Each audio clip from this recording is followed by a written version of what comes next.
어디로 가면은 아버지를 만날 수 있으니까 때가 되면 내가 너를 인도하마 그러셨는데 10월 중순이 되니까 우리 영어 수업을 담당하신 한충아 교수가 아담이아가 타락을 했는데 과일을 먹고 타락했는데 입이나 손을 가려야 되는데 어떻게 하체를 가렸느냐 그런 문제. 그리고 재림주님이 구름 타고 온다고 하는데 정말 재림주님이 구름 타고 올 수 있겠는가 그런 문제를 제시하더라고요. 그런데 그때 교목은 뭐라고 그러냐면 여기도 있고 저기도 있고 여기저기 뭐 많은 그런 이단들이 출연하는데 절대로 다른 데 가지 말고 대학교에만 나와라.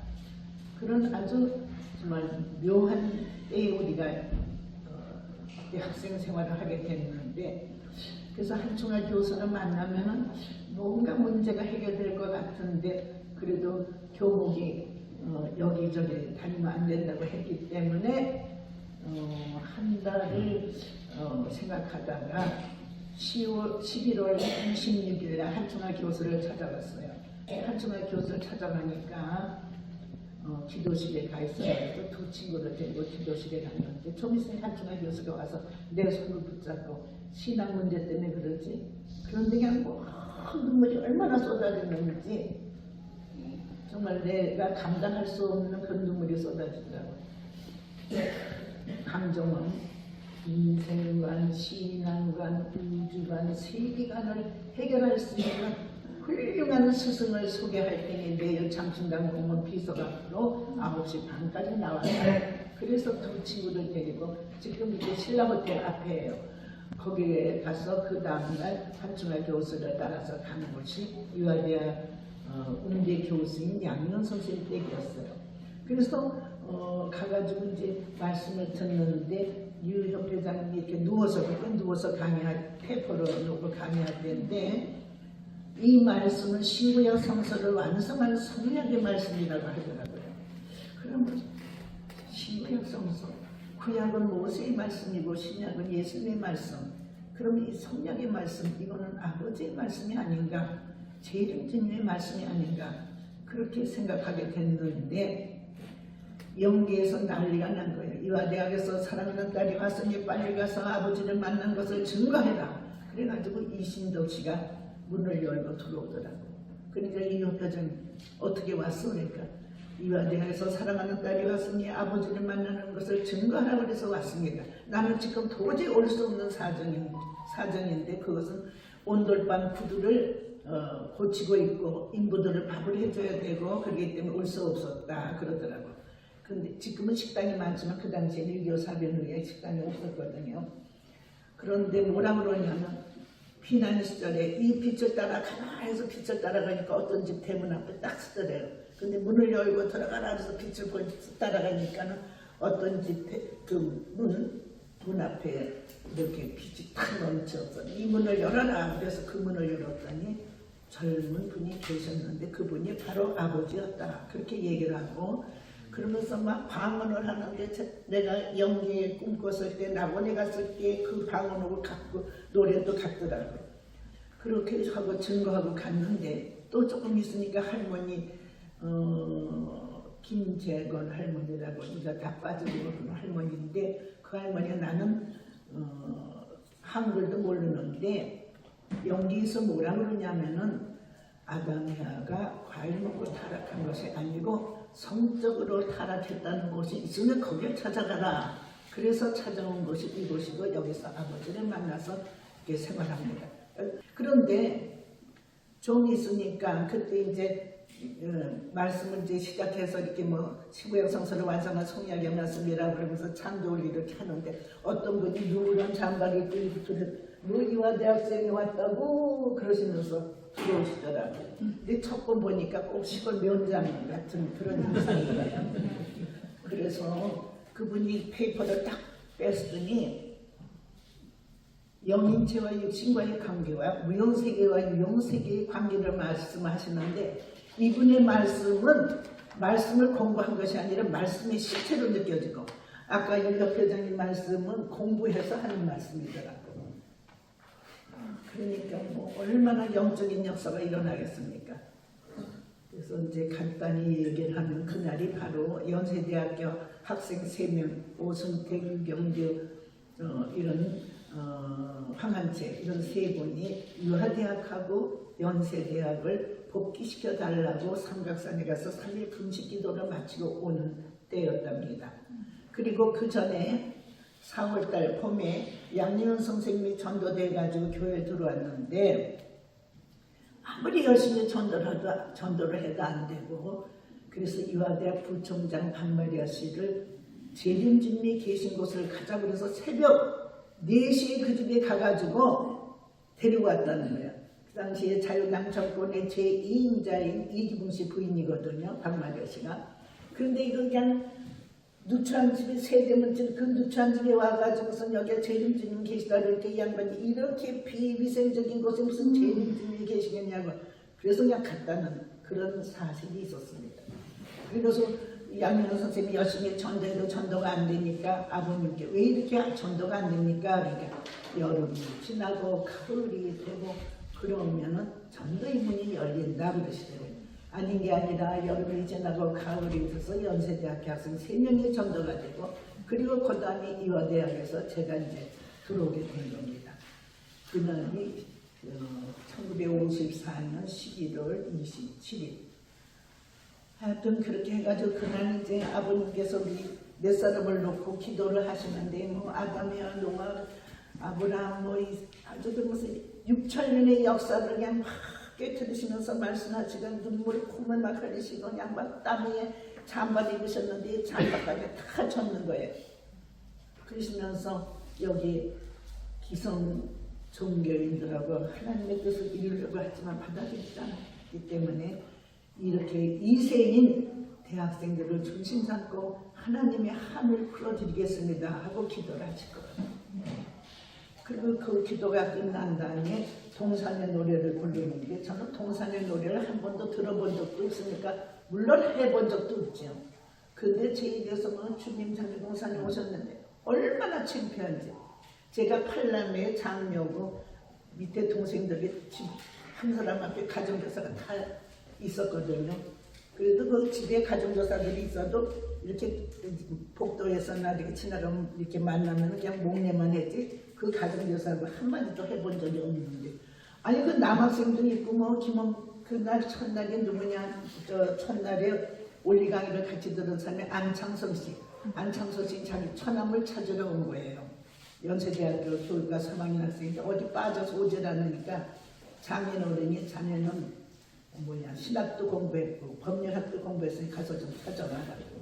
그리고 또 한 사람은 누나가 어디 가서 빠져가지고 안 오는 거예요. 김창민 회장이 그때 서울대 물리대 학생 1학년이었는데 누나를 찾으러 온 거예요. 그래서 셋이 같이 원리강을 들었거든요. 그런데 그런 입장에서 이제 역사가 벌어지는 거예요. 아버님께서 젊은 세대인 이 젊은 학생들과 더불어 아버님의 뜻을 이루어드리겠다고 하면서 찬송 그 주님 동산의 노래를 부르는데 난 뭐 한 번도 들어본 적도 없는데 그냥 내 입에서 주님 자기 동산에 오셨냐 피아노 다리를 붙잡고 안 하려고 그러면 더 껑충껑충 막 뛰면서 더 크게 나오는 거예요. 오너라 아버님께서 이 찬송 알아요 학생? 몰라. 그러면 오너라 동무야 동산에 그 노래를 하는데 그냥 막 나오는 거야. 그냥 얼마나 창피하고 부끄러운지 그냥 몸둘 바를 모르는 아버님 알아요? 하여튼 그래서 그날 그렇게 하고 많은 역사 가운데에 집에 갔는데도요 그 당시에는 그런 식구 얼마 안 되지만 아버님이 계속 밤을 새워서 말씀하시거든요. 근데 귀에 다 들리는 거예요. 가는데도 다 들리는 거예요. 그 다음날 토요일이었고 그 다음날 일요일날 예배를 보러 갔는데 한충환 선생님하고 양현 선생님이 강정원대 어떻게 교회 가지 그러시더라고. 그게 들려. 그래서 내가 어째서 뭐 나를 데리고 교회 가는 걸 왜 저러시나 그랬대. 아니 교회를 갔는데 세대문집인데 난 서울에 그런 집이 있다고는 상상도 못했어요. 근데 간판을 보니까 세계 기독교 통일신영대 서울교회라고 써있더라고요. 그 순간에 어떤 생각이 드느냐면 예수님은 말구에서 태어나셨는데 어떻단 말이냐 하고 들어갔어요. 아마 그런 생각이 안 들어왔으면 못 들어갔을 거예요. 한 발자국 뛰면 한 대문이 있고 또 발자국 뛰면 대문이 있고 발자국 뛰면 대문이 있어. 그래서 소위 세대문집이라고 하는 거예요. 한 10대 명이 예배를 보는데 그냥 아버님 말씀하셨는데 그냥 잠바가 다 젖는고 그냥 눈물 콧물 바닥이고 그때 몇 명 안 되더래. 또 기성교에서 잘 믿는 사람들 신앙 철두철면사들만 전도가 돼가지고 들어온 것이었어요. 얼마나 제가 들어가고 나서부터 전도의 문이 열려가지고 대학 교수들, 대학생들, 뭐 성균관대학, 뭐 중앙대학, 서울대학, 고대 학생들 그리고 동양한의과대학 교수가 들어와가지고 동양한의과대학 학생들이 몰려오기 시작했는데 그때는 막 영적으로 큰 불력사가 일어나기 시작했습니다. 심지어는 아버님이 저기 앉아 계시면 여기 있는 사람이 아버지 하고 가서 달라붙으면 뭐 통일교회는 무슨 뭐 전기장치를 해서 뭐 사람이 뭐 태워지고 뭐 어쩌고 그런다는데 그냥 아버지 하고 가서 달라붙으면 손발이 다 탔어요. 손발이 다 탔다고.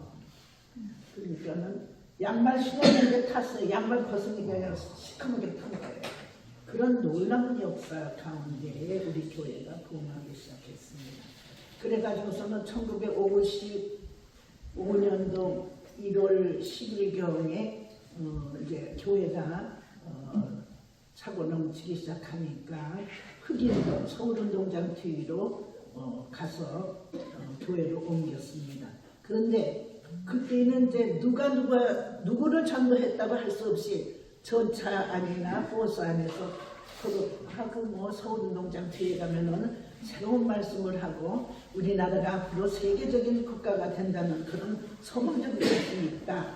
왜냐하면 대학생들이 지금 참 고민하고 있거든요. 유교 사변으로 인해서 막 뭐 폐허가 된 그런 상황이고 정말 희망이 없는 그런 때에 새로운 말씀이 있다고 하니까 젊은 학생들이 몰려들기 시작했다. 하여튼 그때 이화대학생이 3,000명이었는데 전교생이 500명이 거기 갔다고 서울 그때는 서울교회에서 서울교회에 500명 학생들이 다닌다 그러니까 이건 난리가 난 거예요. 그 당시에 김한남 총장이 김용 교수를 우리 교회에 보낸 거예요. 500명 학생들이 나간다 그러니까 좀 알아봐라 어떤 것인가. 그래서 김용 선생님이 오셔서 말씀을 듣는데 이 양반이 그냥 아주 몸이 쇠약해져가지고 심장병으로 인해서 빵도 이렇게 토스트도 물에 이렇게 했다 먹고 시금치도 그냥 이렇게 아무것도 먹지 못하는 그런 상태에서 왔는데 아버님께서 죽을 끓여줘라 해서 죽을 먹으니까 소화가 되니까 이렇게 누워서 듣다가 앉아서 밥을 먹으라고 하니까 앉아서 밥을 먹으니까 소화가 되는 거예요. 그리고 당신이 고민했던 신학적인 문제가 해결된 거예요. 영계에 대한 문제가 해결되는 거예요. 그러니까 뭐 이 양반이 이제 뭐 살아났잖아. 환자가 살아나서. 그리고 그냥 신학적인 문제가 해결되니까 김한남 총장에게 가서 내가 고민했던 영계 문제가 해결됐습니다. 나의 모든 신학적인 문제가 해결됐다고 하니까 김한남 총장이 뭐라네? 좀 더 알아봐라. 그런 입장에 있었는데 그 사탄이가 침범한 거예요. 왜냐? 북한의 아버님께서 남한에서 그 김백문 집단에 가셔서 뜻을 이루려고 했지만 거기서는 뜻을 이루지 못하시고 북한으로 가셨는데 북한에 가셔서 그 기성교회 경창이라는 평양 경창이라는 데서 전도를 할 때에 영통인들이 모여드는 거예요. 아무데 가면은 이렇게 훌륭한 스승이 있다. 젊은 스승이지만은 그거로 하나님의 비밀의 말씀을 하는 것이다.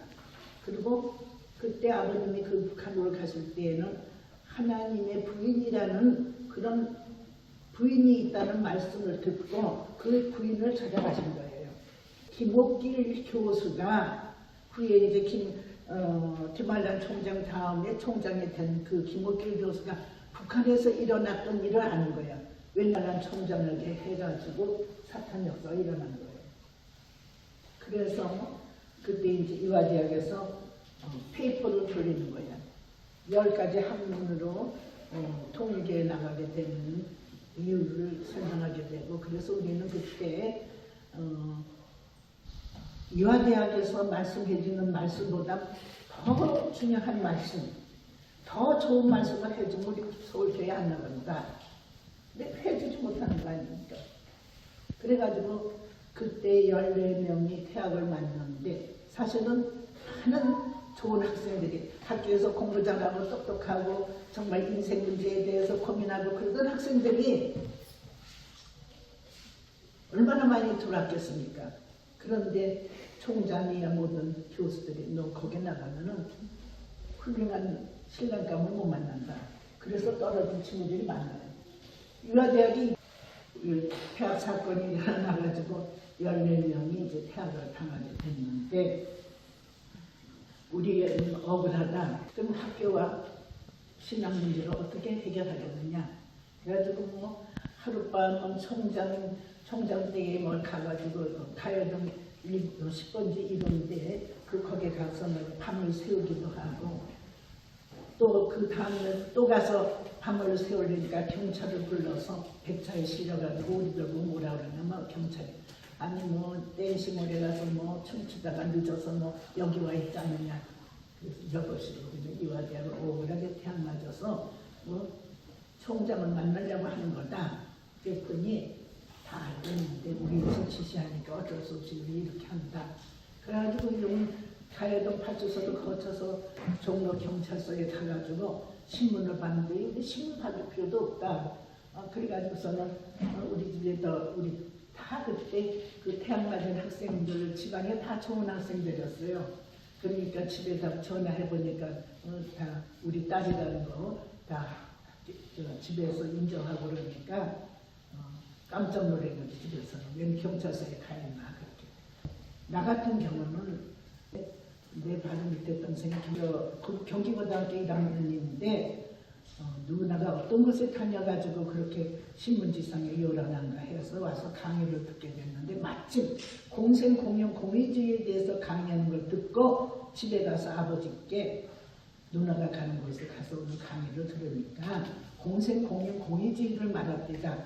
이거는 공산주의도 아니고 민주주의도 아니고 앞으로 도래할 새로운 사상, 새로운 주의 같습니다. 그러니까 우리 친정아버지께서는 그러면 아무 문제 없다. 공생공유주의.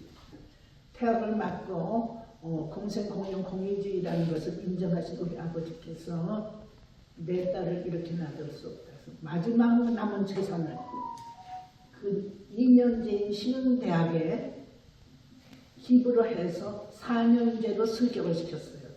그래서 그 대학이 오늘날 경희대학교, 그래서 2년제 대학을 신흥대학을 4년 경희대학교라고 이름도 바꾸고 종합대학으로 승격을 시켜서 거기서 내가 공부를 하게 됐고, 그 학교에서는 우리 한남매의 신앙의 문제를 논하지 않고 신앙의 자유와 그리고 교육 문제, 대학뿐만 아니라 대학원 그리고 해외 유학까지도 다 책임을 진다는 하에서 그 학교에 기부를 하고, 그리고선 저도 그 학교에서 그동안 법과를 공부했는데 법을 가지고는 세상만 다스려서는 안 된다.